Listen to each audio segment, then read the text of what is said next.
And I'm going to be honest right now. I'm going to start off this emergency Yeah, podcast please do. Please start us off by saying I can't believe we're doing this on a on a Saturday night. Saturday. Yeah, on a Saturday, you guys. That's how obsessed we are Let's with see the how industry. let's see how many of you have nothing better to do on a Saturday night than scroll and watch what we're doing.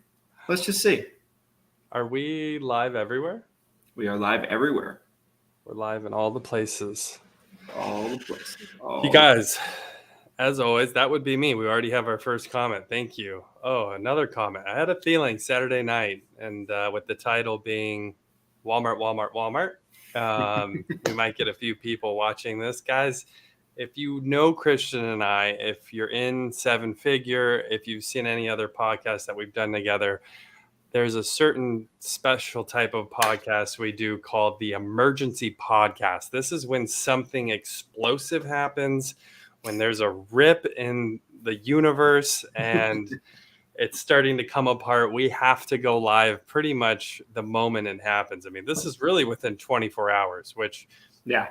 the last one we did was when CMS dropped their final rule again. Within 24 hours, we came in and dropped an emergency podcast to give you guys the deets, what we saw going on, what we think you guys should be thinking about. So here we are, Saturday night. We're live. Drop a explosive like diarrhea. Yes, Eric, I love that. Drop a comment below, a question. If you have an opinion about this entire Walmart situation, just let it rip in the comments, you guys. We're gonna cover all of it. Christian, where do we start with this? I'm trying to it's like where do you like the first bite of an elephant? It's like I don't know. Do you want me to just go? Do you want me to just go? I mean, yeah. Give us So if someone, I guess, okay, this is what I'm gonna pose the question to you. If someone is just like, let's say someone was camping this week, they didn't have internet, they got home tonight, they opened up social media and they were like, what? Like, what? You're talking to that person, okay? Yeah. Start there. Okay. Like, fill them in from the beginning. Be as gentle as you can. You know, I've been watching a couple Andrew Tate documentary interviews lately, and not a great multiple times throughout the interview, he goes, you know, he always keeps saying, I'm under an investigation. I have to be careful with what I say. And I am not under an investigation, and I might be careful with what I say. We'll see. But so let's talk about this, guys. Let's talk about this on this emergency podcast today. So let's rewind. So I want to take it back to about 4 or 5 months ago when I was getting updates, as we typically do, for a couple of agents that work with us that have manned Walmart stores during AEP. I had been told that communications had stalled between essentially almost every single FMO, and communication had gone dark. And that's what I had been told. And we'll see what happens. As time went on and it got closer to where we are today, I also had some conversations actually a little bit before that kind of tipped me off a little bit about what would actually be transpiring. For anybody that's not aware, what ended up actually happening is, you know, FMOs were trying to bid for the stores, trying to get in with the stores like they normally would for, you know, to prepare for AEP. And Walmart essentially did a deal with Humana that essentially blocked everybody else out from being able to participate. So it's career agents, it's certain agents that might be able to get a store through partnering with one of their Humana-owned FMOs or brokerages or anything like that. It's interesting because going back years, probably 3 years ago is when I first heard the term Walmart Insurance Services. So Walmart Insurance Services is Walmart's captive brokerage. It's their attempt to compete with insurance agencies, with call centers, things like that. And my take as far back as 2 years ago. I found a video on my YouTube channel where 2 years ago I said that this was going to be over for agents before you know it, because their goal ultimately, and I said it on a post earlier today, and I will reiterate, but their goal ultimately is to push agents to their captive brokerage. So it's just a stepping stone to kind of getting there. That's ultimately what I believe they're trying to do. And as soon as they created Walmart Insurance Services, I knew it was over. I've been telling agents for years, most people in Walmart's don't get much out of it. Most people in Walmart's feel like their time would have been better spent elsewhere. There's always people that are in good locations that make a good, that are in there year after year, and they have the buildup of it and they do well. But the thing is, if that's where you put all your eggs in, you're going to be, this is the first year where it's just like, boom, a surprise. And you're not going to be able to man your store anymore unless you're in one of those very, very unique situations, that I talked about a second ago with Humana. And so there's a lot of people that have put all their eggs in this Walmart basket, and they're going to be sorely disappointed this AEP. And not only that, I'll close this introduction of kind of recapping it with this, and I want to then hear what you think about a lot of the situation. But I know agents that they spend a ton of time at these Walmart stores during AEP, and they have their clients come meet them there. Like, it's almost like a well-known fact that if you want to talk to Little Billy agent, you come talk to him and meet him at the Walmart during AEP. And what's going to happen when the career agent's in there, the new agent's in there? Well, that they're going to be like, oh, Little Billy, Little Billy's your agent, the guy that was here last year? Oh, he's not in business anymore. That's going to happen. So you've basically trained your clients to associate you with Walmart, which means not good if you're not allowed to be in that Walmart anymore. I don't think it's good for anybody that's been building their business on the back of Walmart. I said this for 2 years, and all of you mocked me.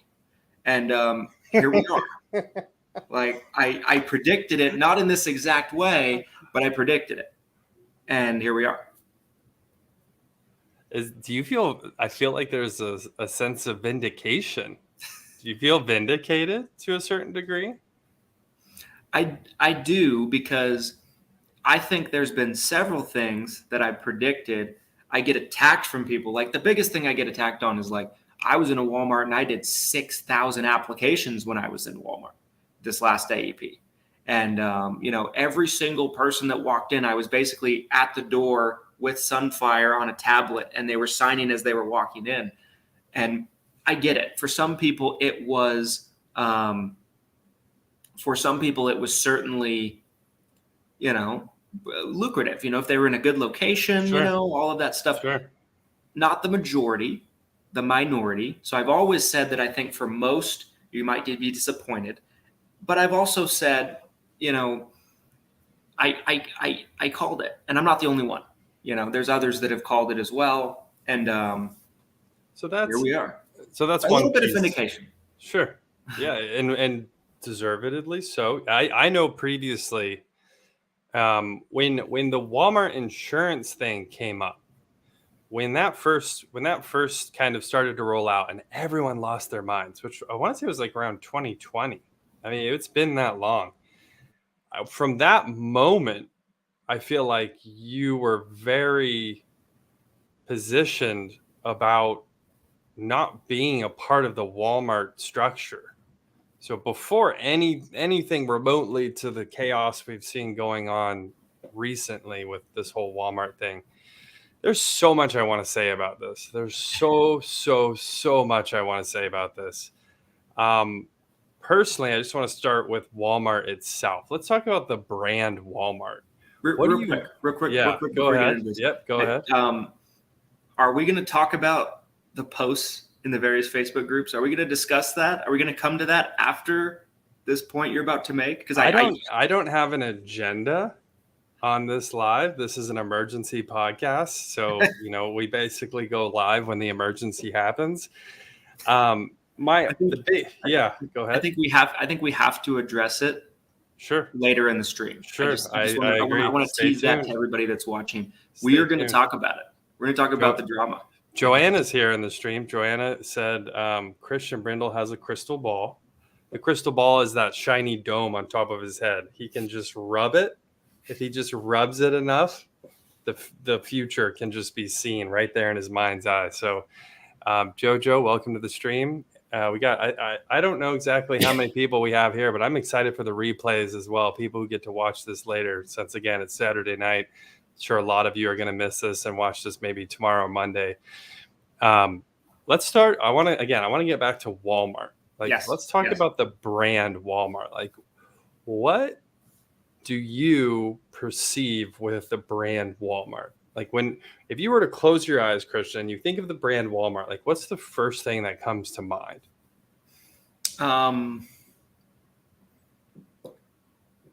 Convenience. Convenience is discount. First thing that comes to my mind. Discount, cheap, large conglomerate, poor service. Yes. Service. Eric said he just finished doing certs. Shout out to anyone who's still in AHIB hell right now, getting through their certs. But that's the exact mindset that I have when I think of the brand Walmart. So again, if you're an agent, you're inside Walmart, you're trying to offer insurance while you're working inside of Walmart, you're really essentially co-branding with Walmart. So that brand, that again, the majority, I think, of the population is going to hold these same types of thoughts: cheap, poor service, conglomerate. A lot of people aren't excited to shop at Walmart. I shop at Walmart all the time. I'm not saying I don't go there. I think a lot of people go to Walmart, but a lot of times it's kind of like, I got to go to Walmart, right? It's not necessarily something someone's excited about. So, like, looking at Walmart from that perspective, that like you're going in there and you're this person that you're also trying to take someone out of their mindset of, I'm here to shop. I'm not here to handle my Medicare insurance. I'm trying to get this and get out of this store. So you're interrupting them from what they're doing. You're co-branding with an organization that arguably doesn't have a great image to begin with. It's just not there's so many better ways to market yourself. There's so many better ways during AEP that you can get in front of seniors. I was honestly thinking as this whole thing happened, I'm like, I could probably put together a list of 10 options. 10 options. Christian and I could probably just put it together right here, right now on the stream. 10 different ways. Yeah, right now. We're going to come up right now on the stream, on the fly. We're going to come up with 10 different ways that you can get in front of seniors this AEP that is significantly a better option than Walmart. And last thing I say before, and so start thinking right now, Christian, but this is the last thing I'll say before we get into that piece of the emergency podcast here tonight. But every year, you guys, I get phone calls about 1, 2, 3 weeks into AEP from those individuals who have chosen to market themselves through Walmart, through grocery stores, through Walgreens, through CVS. Ring, ring, ring. Hey, Glenn, I've only written 3 applications and I'm 3 weeks into AEP.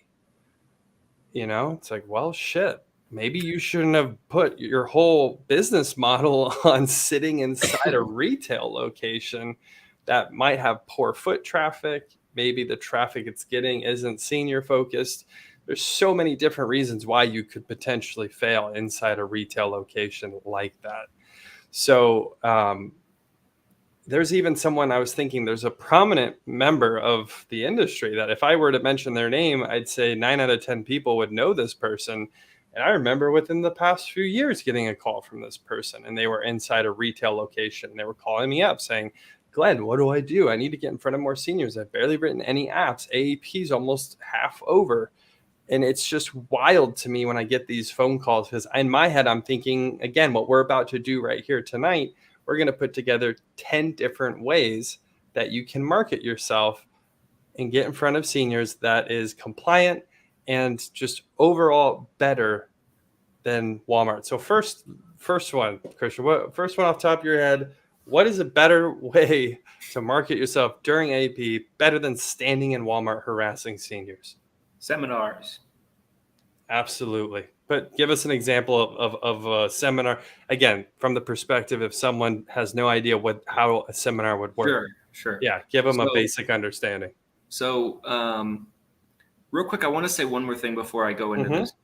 I will say, I think that if you're comparing Walmart to other retail locations, I think as a whole, it was probably better than the CVS's, the Walgreens, things like that, because I think you have more foot traffic than you have in those places. My first AEP, I actually sat in a Smith's store for United Healthcare. And Smith's is a Kroger-owned location, for those of you that don't know. It's just Utah thing, And I literally was put in the back near the condoms. My United Healthcare manager came and visited me and roasted me for like 30 minutes because I was in the back, and I wrote maybe 6-7 apps from it, something like that. But I committed to being there 20 hours a week. And when you commit to being there, it's essentially like you're registering for a sales event. And if you miss it, they send secret shoppers to check on you. Someone I knew that shared the booth with me. He did 20 hours. I did 20 hours that AEP. He actually, like, after about a month or maybe 2 or 3 weeks of doing it, he was like, screw this, and started just like walking around the store and doing, like, he was bored. And secret shopper came and saw I wasn't there, and he had to do a training because they caught him not being there. And so, but anyway, I think Walmart's better than a lot of those, but sure. but I think it's still retail. It's still retail. It's still retail. It's still retail. Okay, so seminars, right? Seminars.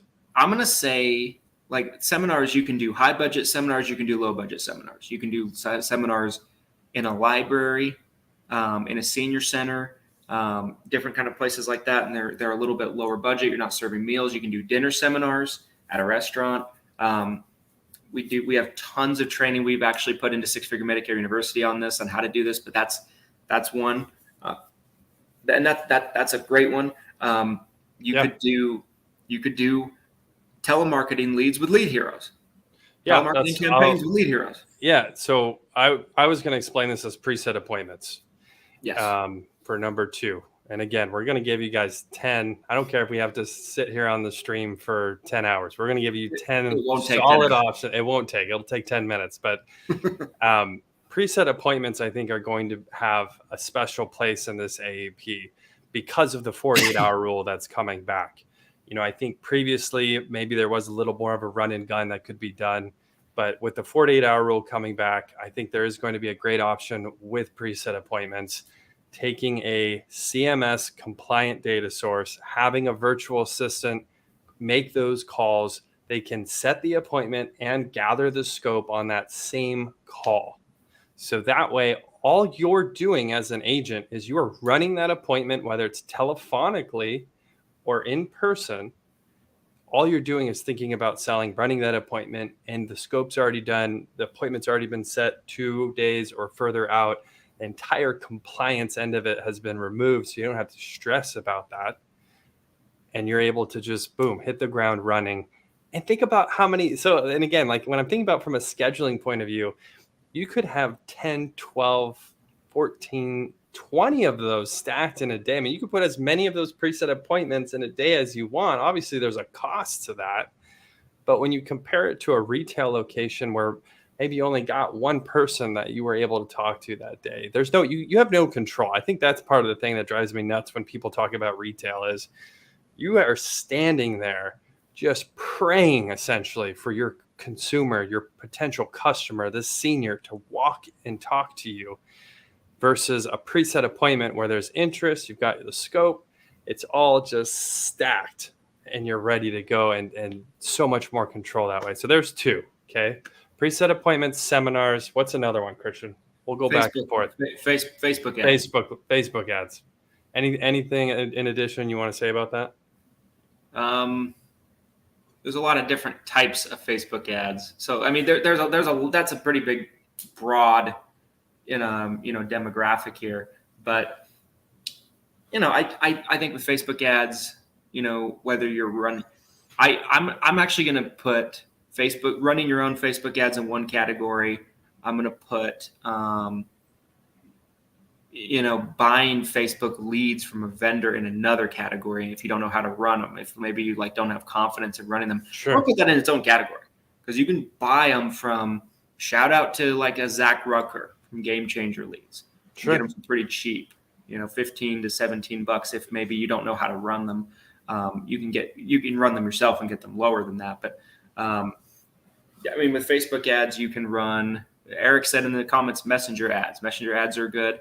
You can do lead generation ads where you're capturing the person's information on the Facebook platform. You can do conversion ads where you're sending them to a landing page, and let the landing pages capturing them. You're automating them, all that stuff. What if someone has no idea about content for the ad? What would you say to an agent that said, "Hey, I want to run my own Facebook ads, Christian. What content do I use?" What would you say to that? Ask ChatGPT and have it. Like, literally, I'm serious. No, for sure. Yeah. Like Eric talked about that at the summit, and I totally agree with him. Yeah, I think 100%. ChatGPT is as good at writing ad copy as any person right now. There might be some people out there that are best of the best of the best, but it's going to be better than 8 out of 10 people running ads probably. There is a AI software called, I think it's adcreatives.ai. I'll look it up while I'm on the live here because I don't want to give you guys the wrong website. I've also been trying to change my background to being inside a Walmart. But for some reason, this stupid StreamYard won't let me. I guess I had to change it. But it is. I just checked. So it's adcreative.ai. And it's almost like ChatGPT, but specific for creating ads online. I've done very little with it so far, so I don't want to give you too big of a recommendation, but from what I've seen, it looks like a cool resource. So check that out. But it's a great point. It's that simple. Let's not overthink it, right? Right, for sure. So that's 4 in my mind. Direct mail was obviously, that's one that has to be mentioned for sure. Mail. Senior expos, event we will be sitting. We'll have some people in our office sitting at a booth at a 2-day senior expo. 2 of them actually during AEP, but that's an expo where there's literally just seniors coming. A focused demographic. There's going to be 10,000 seniors coming over 2 days. So is that 6 senior expos? 6? Yeah, I'd say senior expos, and if you don't have a senior expo in your area, you can do you can put a table or a booth at a flea market or something like that. You'll probably do better than Walmart, something like that, and it's probably cheaper. Because Walmart, assuming they're still making you pay that $1,500 up front. I don't know. Which is so great, man. Hats off to Walmart for capitalizing on that, right? So that's 6. 6. 7. I'm going to say referral partners. Easy layup. Talking to people who don't do anything in the Medicare space, who are dealing with seniors. This could be P&C agents. Financial advisors is a really great one because, again, they're dealing with people in that retirement age. All sorts of different sources for referral partners, though. We got a question here. So referral partners is 7? Yeah, I think working with providers would be building referral partners. I think that'd be kind of the same. Yeah, like doctors. Yeah, doctors, pharmacies. Yeah, for sure. That's referral partners, I'd say. So that's to you. Handing the torch back to you. Set. We'll go back and forth here. Yeah. Okay, I like it. Baton back and forth. Yeah. I'm trying to think of what I want to give them the best one possible. There's so many that we could do. Sure, there is a lot. I'm going to do a basic one, a pretty basic one. Yeah. If you're with Integrity, you have access to Lead Center. You can buy leads. You might even be able to work with your FMO and have them subsidized during AEP. They've been doing that the last couple AEPs for certain agents, to where they'll pay. I feel like paid lead vendors, though. You mentioned paid lead vendors with Facebook leads. I'd say that kind of we could kind of we could kind of categorize that in one category, I suppose. I would say doing Medicare 101s for senior communities, 55 and up communities. That's a fantastic option. Yep. 8. So educational. Yeah, that's cheating. Thank you. I'm holding him accountable tonight, you guys. He's like, well, there's like 5 different lead vendors. We're gonna finish this off. Yeah, 5 lead vendors. We're done. We got Lead Concepts. We got Need a Lead. We got all direct mail companies. 10 direct mail companies. We have ARM. We have 8. Yeah. Educational events. Which I think are fantastic. And it's also a great way to set yourself up. If you're a newer agent, I think you really can set yourself up as an expert in front of your prospects, right? They're seeing you explain something that's complicated to them. You simplify it. They're excited about working with you. That could potentially lead to dozens and dozens of applications in one sitting. That's without a doubt, in my mind, better than Walmart for sure. So I love that. Man, I had one. Oh, I have a great one. One that Christian does really, really well, you guys. This is number 9. We're already at 9. Content marketing. So Christian has the Everything Medicare podcast. That thing, at this point, he barely touches it. It still brings in to his downfall. Yeah, and it's still bringing policies in the door.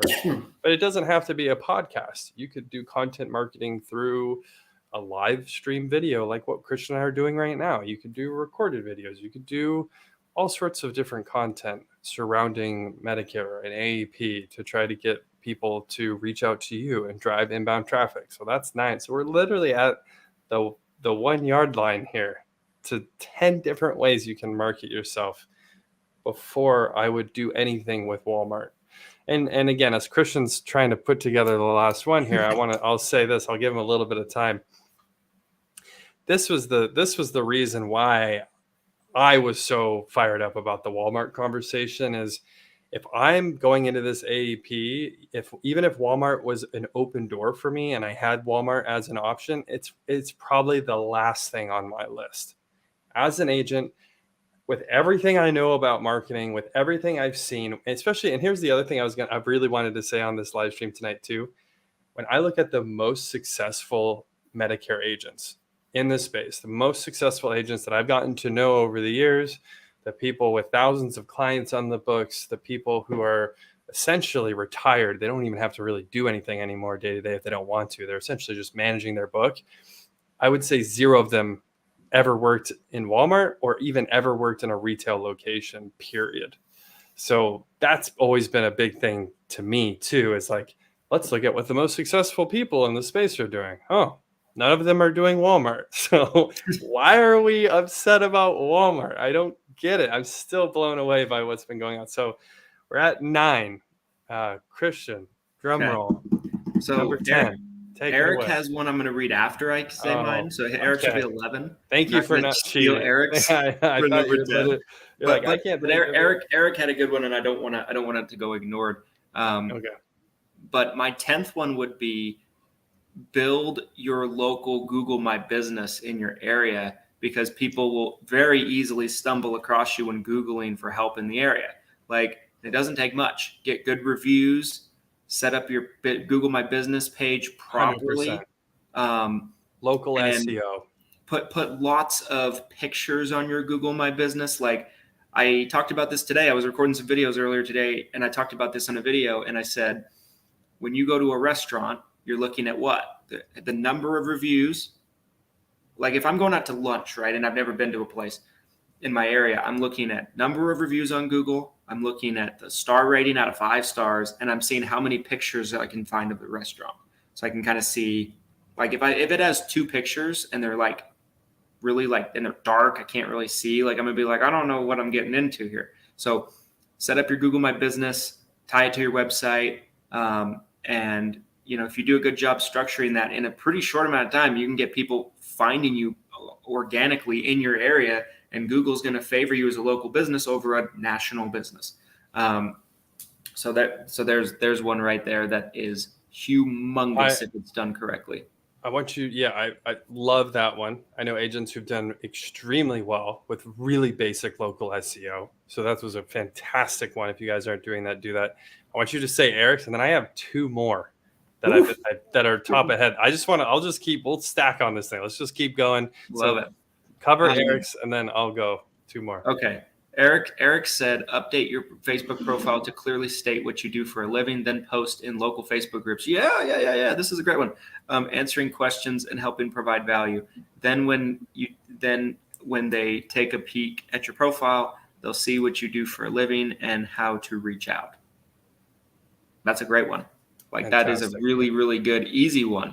Like anybody can do that. Anybody can start doing that right now.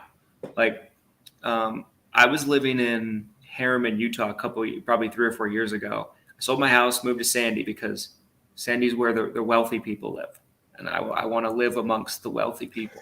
I don't want to be with the poors. But anyway, when I was up there, when I first got my house up in Harriman, I joined a bunch of Harriman Facebook groups for residents. I posted some pictures of me and my family. Like nice pictures of us all together, like introducing myself and, awesome. Being like, I'd love to be a resource for the community, that kind of thing. I had 2 people inbox me from that first day. There you go. Like that's a great one. Great suggestion from Eric. I want to hear yours. Then we'll have 13. Yeah. So, I think the local Facebook groups are great. The other one that came to mind, there's an app called Nextdoor that a lot of people are on. It's kind of like an app for local communities, social media. So that kind of ties into the local SEO. Your local market's probably pretty untapped compared to trying to battle the national market, which is just blood and gore from all the biggest names in the industry dropping billions of dollars. So why would you fight all of them when your local market's probably going to be so much easier anyway? So I love that. Love that. So that's a couple more. That's a good suggestion. So a couple more that are top of mind for me. So one is having your own website. We didn't really talk about that. A basic website you can just kind of. I've set up websites for people. I've set a website up for my wife. She's a doula, and it took me all of a few hours. 4 different pages, and a capture form, like a lead capture form on there. It's going to make you look more professional. You can capture leads through it. You could even set appointments directly through your own website. So setting up your own website's a no-brainer. You could do it yourself with some of these DIY builders, or you could always pay someone else to do it. But it'd be crazy not to have your own website at this point. The other one is your book of business. If you have any type of existing clients, we didn't even talk about this one. This is like the lowest of the low-hanging fruit, right? This should have been like 1 or 2. This should have been 0. This should have been the first of the first. Existing clients in any capacity, final expense. If you have life insurance clients, maybe you're a PNC agent, whatever type of existing clients you already have on the books, absolutely one of the first people I would be calling for sure. Reaching out to them. Maybe you're sending them mail, email. Maybe you're having your virtual assistant reach out and talk to them and say, hey, just want to get an update on your prescriptions, want to get an appointment set up for Christian. He's doing reviews, like whatever that looks like. And then I'm running away. I'm running away from these. And so this is really a third additional one I'm going to drop for you guys. It's your warm market. It's kind of cliche and it's not the first one, but again, I would still classify this as probably better than Walmart. Letting your friends, your family, and your neighbors know. This kind of ties back into the local Facebook, local SEO, but your warm market should know what you're doing. Obviously, that doesn't mean that they're all going to be a fit, but if I tell my friend and maybe their parent is 68 and they have questions about their Medicare policy, right? So letting your warm market know what's going on and just letting them know, hey, I'm a Medicare expert. AEP can be crazy and complicated. Like, please, if you know any seniors who need help, this is my phone number. This is my website. This is my email. Have them reach out. Yeah. I mean, so what are we at now? Is that 14? It's 14. I mean, we could go to 100, I bet. I really think we could, and all better than Walmart. Yeah. Like probably will get you more policies than an average Walmart. Like obviously we're not talking about the prime time locations or anything like that, but several of those things are things you can scale on. So they're going to be better than any location. But Yeah, there's so much. There's What so I have much. I have a question. So we'll put a pin in the list for now, since I feel really good about what value. I mean, seriously though, what an immense value for anybody who watches this. Like Yep. 14 different ways to market yourself for AEP. That's better than standing in a retail location or sitting at a table in a retail location. I'm Yep. stoked that we were able to put that together for you guys. Yep. Here's Yep. my question for you that's super on topic with this Walmart situation. What do you think the average Walmart is outputting for policies with an agent that's sitting? So the average agent in an average Walmart location, what does their AEP even look like? 20 I apps? I 30 I hear apps? a lot of 5 to 10 policies. Yeah. Like I don't know what the average. I personally don't know. I would say if you're averaging the people that are doing really well at the primetime locations, the people that are getting 5, 10, things like that, it's probably 15, maybe Probably. 20 on the high end. 20 is Maybe probably a strong location, probably aggressive. right? I Probably. there's agents that I talk to, like shout out Buffy Bain. Buffy Bain is someone that does great in Walmart. She's in a good location. There's some agents I've talked to that said they'll do 60, 70, 80. But I don't think that's the norm. I think the norm is 5 to 10. I mean, it would be different if you have established clients coming and seeing you at a Walmart location too, like they know you're there. But But I there's don't some I don't count that though. I don't count like if they move their plan like that, it's a rewrite. That's not an I app don't to me. count that out, right? That's not an app to me. It's not new I don't revenue. count that either. But there are some comments here. Someone said they wrote 50 at their store last year. I'm assuming they're saying Walmart. Someone said 30 to 40. I would imagine, again, guys, you have to understand too, when we're talking about averages, there is a huge number of agents that write very little that bring Yes. that average way down. The average Yes. Medicare agent only writes 4 apps per year, period. So you have to understand that there's a huge group of Medicare agents that are licensed. So few actually write business. So, like, yeah, we could pull outliers all day. There's probably somebody who wrote 150 apps at a Walmart location. Like, there probably is. Like that. We could Maybe probably there's a find top. that There's person. probably a top producer who's done triple digit one, but that is going to be the exception to the rule without a doubt. The average has to be for I new business. It has to be around 20 at most, I would I guess. I think I think there's two parts of this just to remind people, right? Like number one, we're not saying that there's no Walmart stores that aren't lucrative. We're saying that most of them aren't lucrative. There's a couple locations that are good, that kind of thing. The average performer isn't doing 60, 70, in a Walmart store. Without Um, it, I'd bet my business. I would bet the pink slip of my company that the average is not above 50. There's right. no way. And so that's number one. Number two, the whole reason I've been saying for the last 2 years plus to get out of Walmart and start diversifying your marketing tack is because you could be doing 300 in your Walmart. Unless you're aligned with one of Humana's channels, you're not getting back in. So you could be doing 300. Doesn't matter. It's not going to happen again. And so it was also the combination of it coming to an end, right? The realization of that, the writing being on the wall years ago, for anyone that was paying attention. And so that's I think the bigger piece of the pie with this.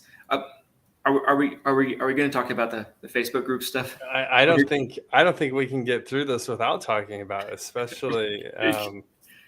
Yeah. How do you want? I mean, I'll kind of pass the torch to you on this one. Do you want me to just put my foot in my mouth and so that way you don't have to?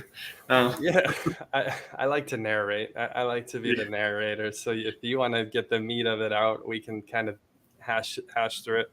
There was one thing really fast. Someone is shocked in the comments by the number 4. And again, to go back to the averages that Medicare agents, the average Medicare agent, if you take all of the policies that get written by agents and the total number of agents, the average is around 4 per agent.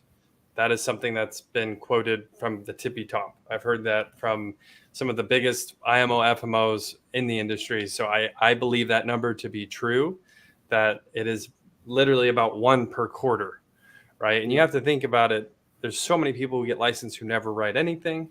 There's people who get licensed and they write I know someone personally who got licensed, wrote their parents, and never wrote anybody else. So there's a lot of people like that get their license, they get contracted, they never write anything, or they write one or two apps, and they're bringing the average down for the rest of us. I had a client when I was living abroad, and I wrote her.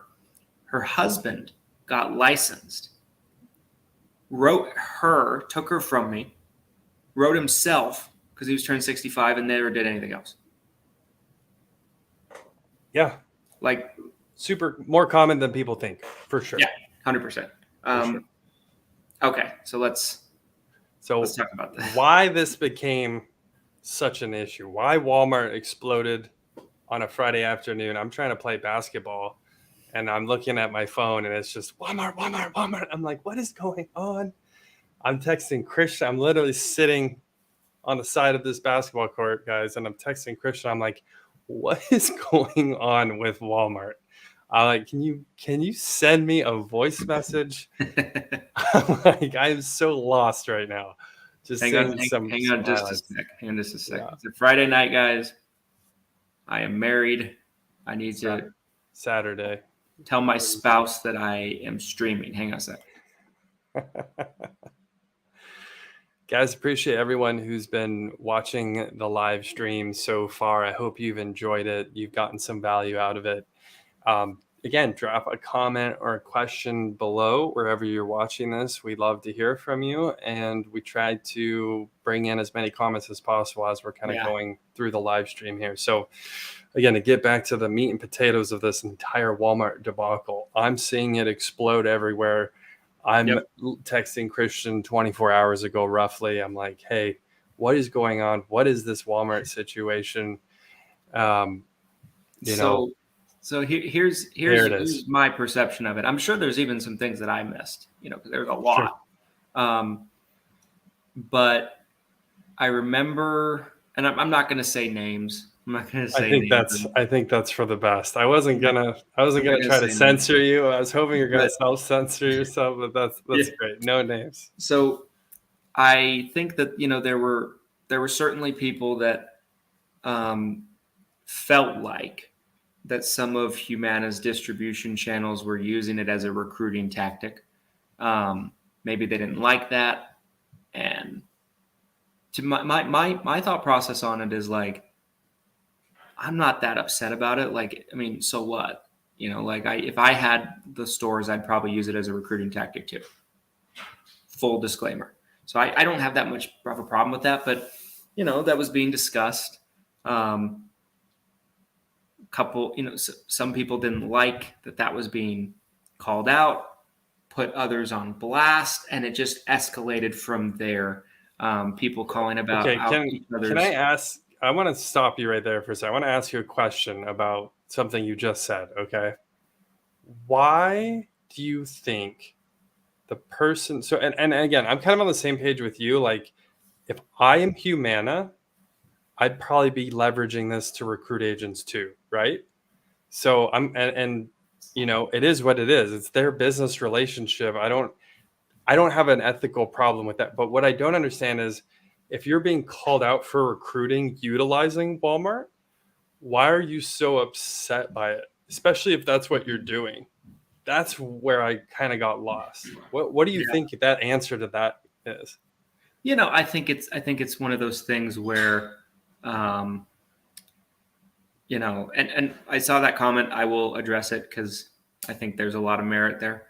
But no, I think there's there was a lot of hurt feelings about being like, people being shut out and something that they were relying upon, even though it's been apparent for years that they shouldn't have been. But I think it was kind of being called out a little bit. Some people didn't like that it was being called out. I did not like the back and forth, like, you know, I think Drake said it best, trigger fingers turn to Twitter fingers. You know, I don't like that. I don't think it's a good look for anybody. And Sure.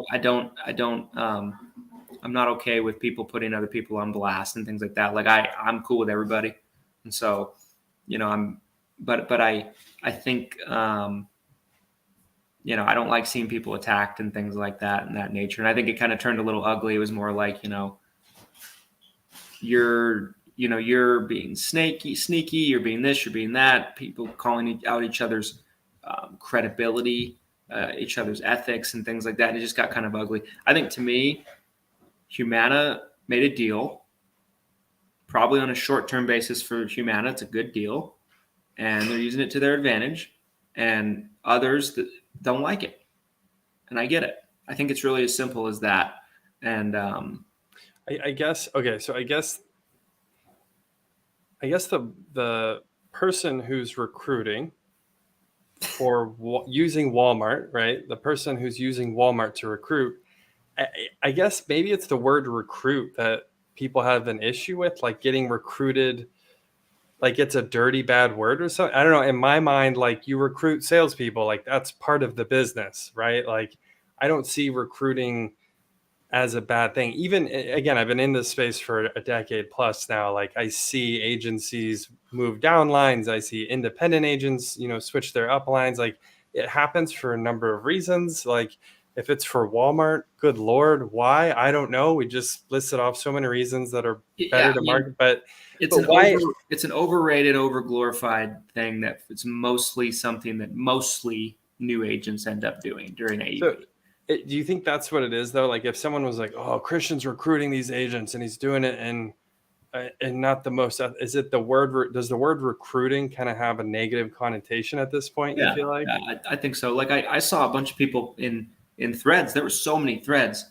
A lot of them have been taken down now. So if you didn't see them, you're not going to, unless someone took a screenshot. But I even chimed in. I was asked to not chime in, so I didn't. I took my stuff down.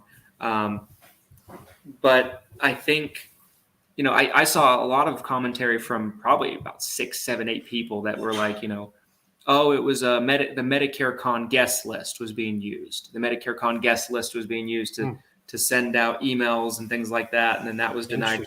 Even if that was the case, it is common practice for all these conferences to share the guest list contact information with a lot of the sponsors and the venue and the vendors. Sure.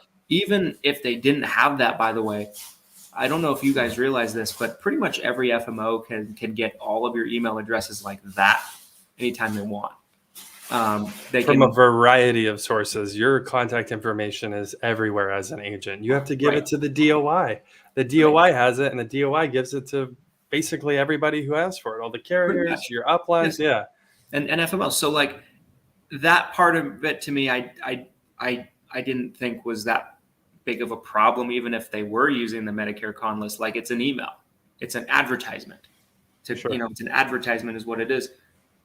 I mean, for us as salespeople, marketers, business people, we get really fussy when we're advertised to, and I don't understand it. Like it's just part of the world. You're going to get advertised to. If it's not about that, it's going to be about something else. New contract is available. This is available. That's available. Yep. I think where it really kind of went over the line was just the personal attacks, and I don't think that was good. And I don't condone personal attacks or anything like that. And I'm really trying hard to keep names out of everything. But I'm a huge fan of logical fallacies. In college, I was trying to get my bachelor's in philosophy, and then I was potentially going to go on to law school. I ended up dropping out, became an agent. That's its own story for another time. But there's a logical fallacy, and I believe it's the straw man argument. And that's when rather than like debate back the point, like point for point, right? So if I'm saying to Christian, you're using this Walmart situation as a recruiting tool, rather than Christian come back to me and say, no, I'm not. I'm doing this because it's a business practice and I have the business rather than talk to that, Christian saying something like, well, Glenn just sucks and doesn't know anything about insurance anyways. Like, if you have to attack someone's character because you can't go point for point in the actual debate of the conversation, like, it's very childish in my opinion, for sure. It's a logical fallacy. You're avoiding the entire conversation for one reason or another. I don't really understand that point of it. Maybe some emotions flared up. I think a lot of people had some emotions flare up from what I saw in all these different threads. It did kind of spill out. It wasn't what started as really just kind of one or two people. I think it felt like everyone brought their pitchforks in. Who would have thought the industry was going to come to arms over Walmart? Like, of all the, like, let's talk about CMS. You want to get your pitchfork and torches out, and you want to go to arms and go to blows. Let's talk about CMS and what they're doing from the compliance end of things to make your life more. I mean, there's so many other things that I feel like are worthy of having this type of explosive conversation. And just Walmart's not one. That's where it got all derailed for me. Is I'm just like, why are we so fired up about Walmart? Like, it's just not worth fighting over. Right. I don't know. Agreed. And, I definitely think that my take is, if someone's saying something you don't like and someone is maybe saying something that's not true, Joe Rogan says it best when he says, the best way to combat, incorrect speech or bad speech is with better speech. Yep. And so, like, I think attacking someone's not the right way to go about it. And there were a lot of, like, ugliness the last couple of days. I've been watching it all, I promise. But I just think it's one of those things where I think people have had the feeling of like, oh, it's almost like, this, fancy new feature is available to this club and you have to be part of the club to get in, that kind of thing. My whole point in my post earlier today was it's not that big of a deal. And, it's there. I mean, it's not, I don't even look at Walmart stores as that valuable of a commodity at this point. And so my take is they can have it. I don't care. It doesn't impact my business in the slightest. Very few of our agents even do Walmarts anyway. It's usually, and so to me, I'm unimpacted. Like, it has nothing to do with my business. And so that's kind of more my message to everybody is like, it's not a big deal.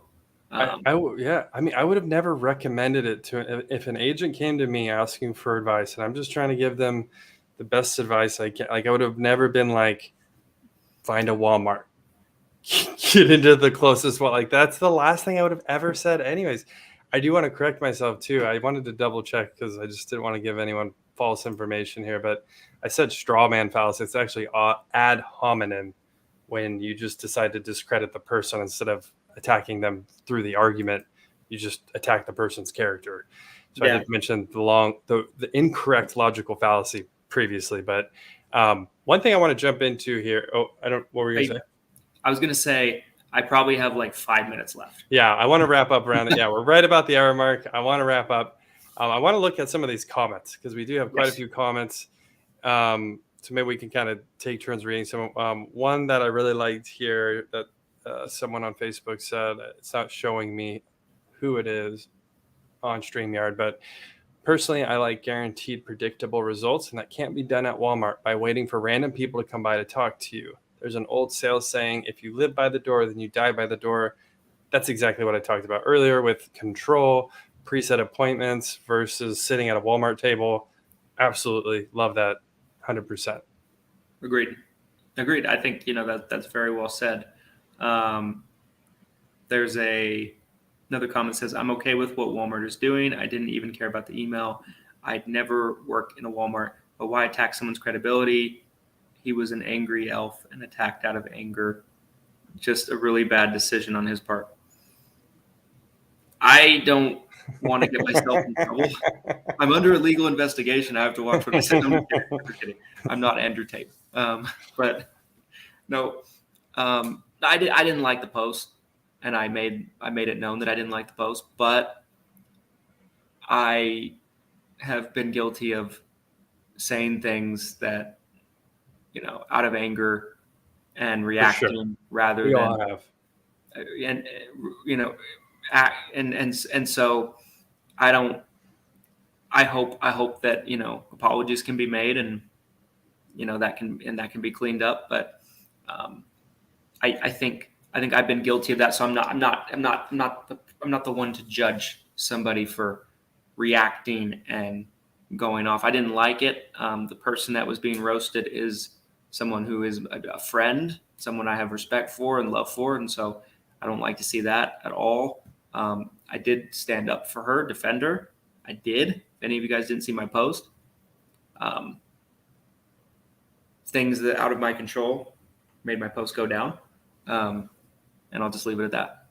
I think while we're on the topic of, because this is something that'll continue to happen, where you're gonna see people in the industry, potentially prominent people in the industry, who potentially have an emotional response to someone's opinion, some piece of content. And I think the best way to handle it is to privately engage with that person and talk to them. Like, if Christian said something publicly about me, I wouldn't publicly fire back at him for sure. That's not my first response. I'm going to send him the spiciest beef that's ever happened.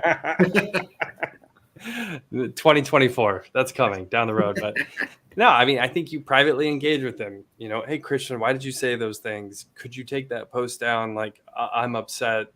It upset me because of this. So I think the public back and forth was kind of surprising to see, but there's definitely better ways to handle those types of situations for sure. Any other comments you want to touch on, Christian? Let's do one more. And then we can close this puppy out. Let's do it. Here's a question. I don't know. I wasn't really planning on getting this detailed with this because I'm under legal investigation. I have to watch what I say. Not really, but question: what does Humana gain short and long term by potentially alienating every IMO other than group? I'm just going to call them group. I'm not going to say it. Well, they own the group, right? So it's their company. It's them acting on the behalf of a different entity, but it's technically Humana. So why wouldn't they do it, right? Think about it like this. Let's compare FMO1 and FMO2. FMO1 is, let's say, with Integrity or Amerilife. FMO2 is owned by Humana or a carrier. They profit off of the business that's written with Humana, with the Integrity of the Amerilife. It's profit margin. Yeah, but they don't profit at all off of United Healthcare business, Aetna business, Cigna business, Anthem business. They only profit off of the Humana business. But the FMO2 that's owned by the carrier, they profit off of all the business because it's a brokerage that they own. So that's why. I mean, I think a great analogy. This will be I guess I'll say my analogy, and then I'll give my final thoughts. I want to be respectful of Christian's time. It is Saturday night, and we just did an hour emergency podcast for you guys, which I thought was awesome. But Walmart has their Walmart brand that you can buy, or you can buy, let's say coffee beans as an example. You can buy Starbucks coffee beans, or you can buy Walmart's coffee beans. Walmart would love for you to buy Walmart coffee beans because they have a higher profit margin. They make more money. If you buy Starbucks coffee beans, yes, they're going to be profitable. There's a markup there, but it's definitely going to be smaller than if they bought the Walmart coffee beans. And I think that question of what does Humana gain? I think it's the same situation. That's all about profit margin. There's a bigger profit margin when they have ownership. Yep. My final thought to you guys, if there's anything and honestly, what I think I'm going to do is I'll probably have one of my VAs take the list we created, the top 14 ways of marketing during AEP that is better than Walmart. I'm probably going to blast that list next week, Monday, Tuesday next week. So keep an eye out. If you don't need to write it down, I thought that was a fantastic list we put together. That is the content that I'm here for, and that's what the value I want to provide for you guys. Don't get caught up in this Walmart debacle of oh no, I can't get in Walmart. Maybe there's another retail store I can get in. Go down to my grocery store and see if I can get my grocery store. Don't do it. Just don't worry about retail. I'm going to get this list in written format and I'll have it out to you guys next week so you can actually see it. Those are my final thoughts. Christian Brindle, final thoughts. I loved them. I love those final thoughts. Very well said. I would say my final thoughts, guys, are just as a summary, I guess, of this emergency podcast. Someone moved your cheese, so go find some new cheese. Referencing one of my favorite books of all time, Who Moved My Cheese? It's all about when there's disruptions in your business, there's changes that you need to change with it, and not just, the analogy is there's mice in a maze. There's a set of cheese, they're eating off the cheese, they run at it, and then the cheese moves. One mouse goes and finds new cheese, and he survives. The other mouse sits there waiting for the cheese to come back, and he starves to death. Don't be the mouse that just starves to death. Someone moved your cheese, go find it. It's somewhere else, and that's all that there is. And there's so many ways to build your business in 2023 going into 2024. It's not a big deal. That'd be my final thoughts. I love it. All right, you guys, another successful emergency podcast. Again, if you're watching the replay after this live has wrapped up, if you have a question, a comment, a concern, if you have something about the Walmart debacle that you want to be made known, please drop a comment below on this video. We're going to try to get to all of them, whether it's tonight, tomorrow, next week, next month. This was an important conversation I think that needed to be had, which is why we made time on a Saturday night to have it. Christian, Thank you so much. Thank you. Until next time. Yes. Happy selling. Thanks, guys. Have a great rest of your weekend. Later.